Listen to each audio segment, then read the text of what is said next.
So my undergraduate degree was a joint degree in both biology and economics. And then I followed that with a master's degree in management science and a PhD that my thesis looked at the relative impacts of trade liberalisation in the world agricultural commodity markets and climate change. So looking at the relative impacts of those two issues, trade liberalisation on world agricultural commodity markets and climate change and its impact on world agricultural commodity markets. So that's my formal education and training. My career evolved as different opportunities presented themselves. So I started my career as a research assistant, and following from that I became an academic, a lecturer in environmental economics and ecological economics. That's what I taught for about 7 years as a lecturer. And then I decided that I needed to have a greater engagement with industry in the management of the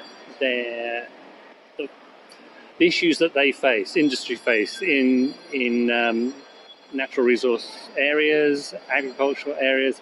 So I spent 12 years working for the Australian Fisheries Management Authority, in which, as a regulator, the organisation sets the rules around how fishers can operate, what sort of nets, how many fish they can catch, and that was very interesting from the management and setting those rules and regulations. And I then changed direction slightly to manage the research needs of the organisation, to help inform decisions about how to manage those fishermen in order to ensure sustainable fisheries, delivering economically efficient solutions to the management of those fisheries, and making sure that was done in a partnership with the industries to make sure that those rules and regulations made sense from their perspective.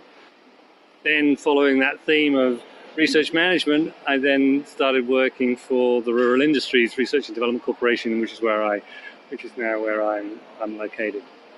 So it's evolved over time. I wouldn't have said that at the beginning I had a clear view of where that was going to take me, but I was passionate about the interaction between the natural world, the biology, the natural environment, and industry, and the economics associated with that. So it's that intersection that has always guided my interests in my working history. Yeah.